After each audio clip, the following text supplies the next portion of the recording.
Never rains, but it Porsche. It's 911, sat in the garden for 6 or 7 years. It needed a rebuild. We got new sleeves, it got the crank polished, the new bearings. We put it back together, put it in the car, and had to fix a bracket on the gearbox. And it ran. It started, but it ran rough. It wouldn't stay running, it cut out, and it misfired. We changed the fuel, we changed the filter, put a new battery on, and now it won't even crank over.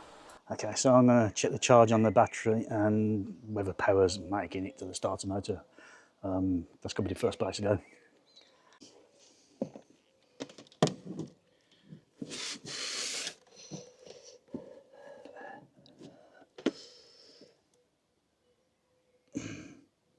.4 volts, 15.46 volts. So, well, battery's good. There we go. Let's.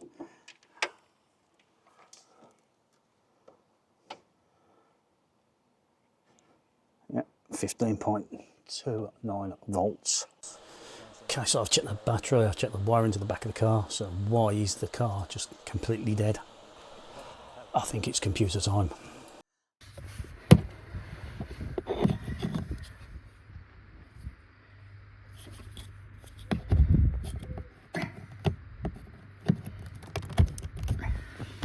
Okay, so the Durometric shows a error 21 W wire error, not possible to start the car. So I think we've got somewhere to look. Let's get the immobiliser out.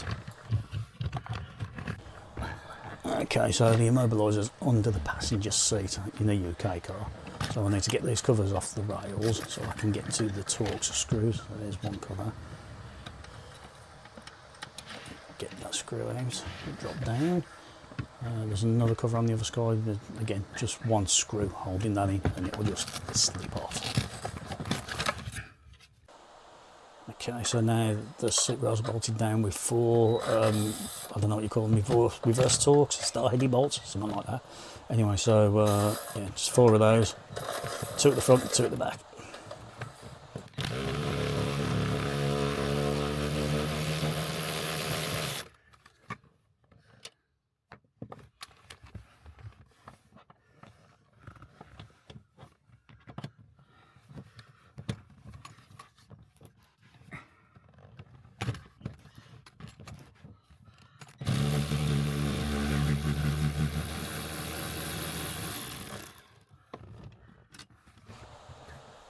Okay, so let's slide the seat all the way forward so we can get to the 2 bolts at the back.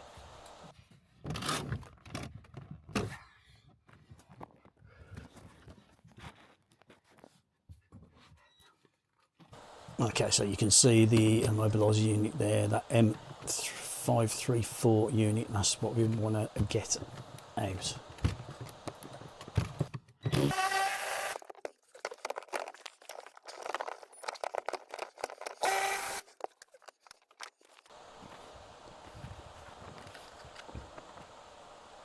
Okay, so now I'm going to tip the seat back so I can get to that without unplugging any of the seat and causing any other errors to come up for seat belts or airbags or anything, but I can quite easily get to it from here. Okay, so we already undid that screw at the front and it just slots into the back, so pretty enough easy to pick up. I've got a couple of plugs, so I'll do, we've undone the first one. That's the white one, just a clip, pull it round and it pushes it out. The second one's got 2 tabs each side and it's black, and that one just pulled out.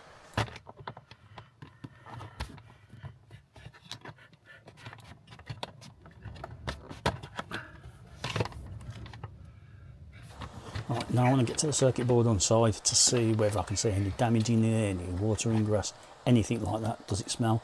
Easy enough to get to. There's just a series of tabs. You can see 2 of them there, all around this plastic case. Push them in and the whole cover will come off. We can have a good look at that circuitry.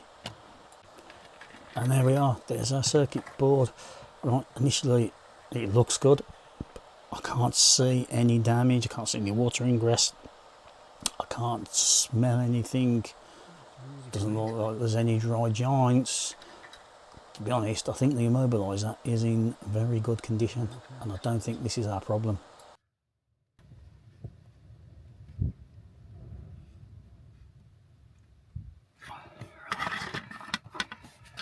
I think we can discount there being a problem with that. Okay, so I'm going to clip this back together and get the tester on it, test that fuse that's in there as well.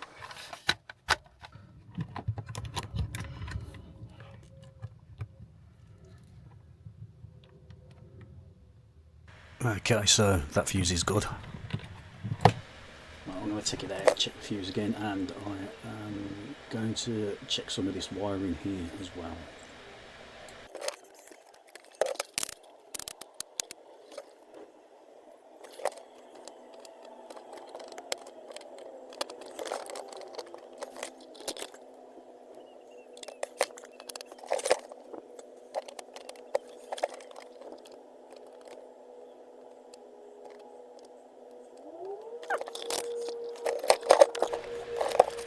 Okay, so it seems all good, so I'm going to plug it back in, bolt the seat back down.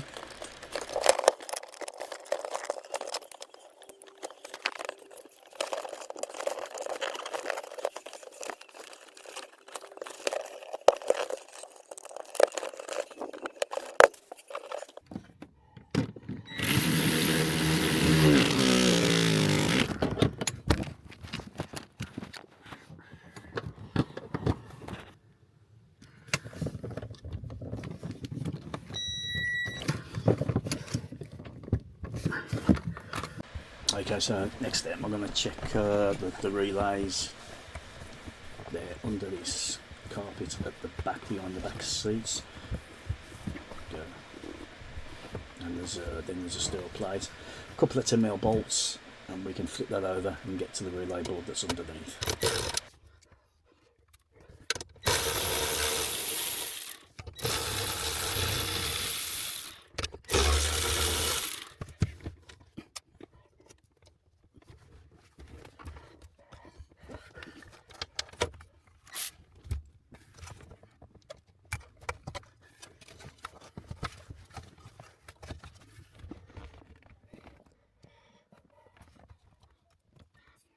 It in is this one at the top, position number 7 I think it is in the wiring diagram, but what we're going to have to do is take this one out, and I'm going to put a jumper wire in. So basically I'm going to connect the 2 contacts which would be connected if the relay operated, so we're just going to have power flowing straight through.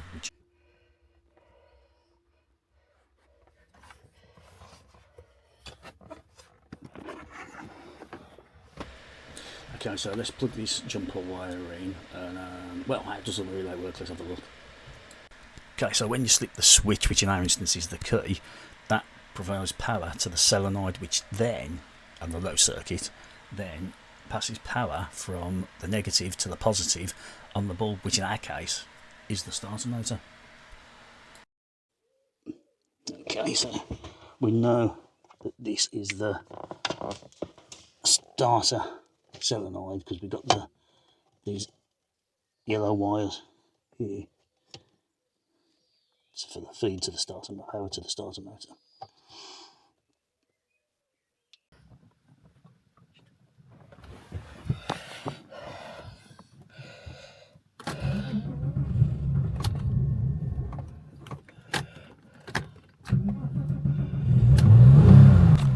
Okay, so it runs, so that means the chip in the key is being read by the immobiliser. Otherwise, it wouldn't start to even jump in the relay. So, and it's sounding a lot better as well than it did previously. So that's quite good. We just got to figure out what the problem is with that immobiliser. I'll have to try swapping the relay. Other possibilities could be the switch behind the ignition. That's something else I'll need to look at. Maybe check some more wiring. Okay, I think the other thing we'll want to do then is, once we've sorted that out, is get the computer on, get the diodes on, and make sure that the engine is actually running right. But it's not sounding too bad. So it's definitely sounding a lot better than it did the first time we started it before we had this immobilisation issue.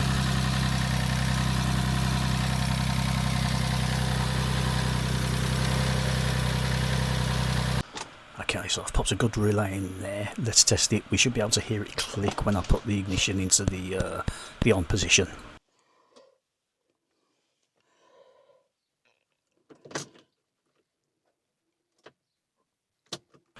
Okay, no start, but I can hear the relay clicking, so it is working.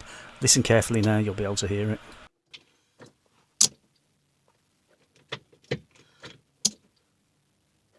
Oh, it's alive, it runs, it sounds good. Okay, so I've still got to sort out a problem with the immobiliser. And you could see that Tiptronic gearbox flashing between 4 and 5. That means it's in limp mode. I am 90% sure that is just something to do with the plug, the wiring, the multi-switch, something like that. 90% sure, but we'll sort that out. Sort the immobiliser out. Then it's get the bodywork locked at, get it nice and clean, clean the interior, and I think we've got a Porsche. I think for everybody following this journey, thank you. You know, keep watching, give me a subscribe, give me a like, really help me out. Thank you, and I'll see you in the next video.